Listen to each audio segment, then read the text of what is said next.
Welcome to PUC exam preparation channel. 2025-21 ನಡೆದಿರುವ SSLC Kannada ಪ್ರಶ್ನೆ ಪತ್ರಿಕೆ ಕೀ ಆನ್ಸರ್ಗಳನ್ನು ನೋಡೋಣ. ರೋಮನ್ ಅಂಕಿ I. ಕೆಳಗಿನ ಪ್ರಶ್ನೆಗಳಿಗೆ ಅಥವಾ ಅಪೂರ್ಣ ಹೇಳಿಕೆಗಳನ್ನು 4 ಆಯ್ಕೆಗಳಲ್ಲಿ ನೀಡಲಾಗಿದೆ. ಅವುಗಳಲ್ಲಿ ಸೂಕ್ತವಾದ ಪದವನ್ನು ಆರಿಸಿ ಕ್ಷಮಾಕ್ಷರದೊಂದಿಗೆ ಬರೆಯಿರಿ. 1ನೇ ಕ್ವಶನ್. ಅನುಸ್ವಾರ ವಿಸರ್ಗಗಳನ್ನು ಹೀಗೆನ್ನುವರು: ಯೋಗವಾಹ. 2ನೇ ಕ್ವಶನ್. ಲೋಕದಳ್ ಎಂಬ ಪದದಲ್ಲಿ ವಿಭಕ್ತಿ ಕರೆಕ್ಷನ್ಸ್ ಸಪ್ತಮಿ ವಿಭಕ್ತಿ.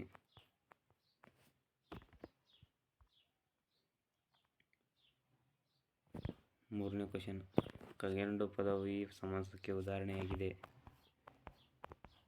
ಡಿ ಕರೆಕ್ಷನ್ಸ್ ಕ್ರಿಯಾ ಸಮಾಸಕ್ಕೆ. 4ನೇ ಕ್ವಶನ್. ಯುದ್ಧಕ್ಕೆ ಹೋಗಿರುವ ತನ್ನ ಮಗನ ಕಣ್ಣುಗಳಂತೆ ಇವೆ ಇವೆಲ್ಲವೂ ಇಲ್ಲಿ ಬಳಕೆಯಾಗಿರುವ ಲೇಖನ ಚಿಹ್ನೆ ಪ್ರಶ್ನಾರ್ಥಕ. 5ನೇ ಕ್ವಶನ್. ಅನುನಾಸಿಕ ಸಂಧಿಗೆ ಉದಾಹರಣೆಯಾಗಿರುವ ಪದ ಸನ್ಮಾನ. 6ನೇ ಕ್ವಶನ್. ಜಾಣತನ ಎಂಬುದು ಈ ವ್ಯಾಕರಣಾಂಶವಾಗಿದೆ. ಕರೆಕ್ಷನ್ಸ್ ಸರಿ. ತದಿತಾತ ಭಾವನಾಮ.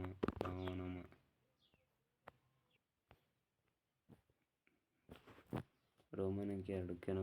ಕೆಳಗಿನವುಗಳಲ್ಲಿ ಮೊದಲೆರಡು ಪದಗಳಿಗಿರುವ ಸಂಬಂಧದಂತೆ ಮೂರನೆಯ ಪದಕ್ಕೆ ಸರಿಹೊಂದುವ ಸಂಬಂಧಿತ ಪದವನ್ನು ಬರೆಯಿರಿ. 7ನೇ ಕ್ವಶನ್. ದೃಷ್ಟಿ ಎಟ್ಟಿ. ತಪಸ್ವಿ ತಪಸಿ. 8ನೇ ಕ್ವಶನ್. ನಾನು ಪುರುಷಾರ್ಥಕ ಸರ್ವನಾಮ. ಯಾರು ಪ್ರಶ್ನಾರ್ಥಕ. ಸುಮ್ಮನೆ ಸಾಮಾನ್ಯಾರ್ಥಕ ವ್ಯಯ. ಸರಿಸಮನೆ ಅನುಕರಣ. 10ನೇ ಕ್ವಶನ್. ಸಕ್ಕರೆ ಸಕ್ಕಾರಿ ಸಕ್ಕರೆ. ಕೇಳು ಯಾರ ಕಳುಹಿಸಿದ್ದಾರೆ.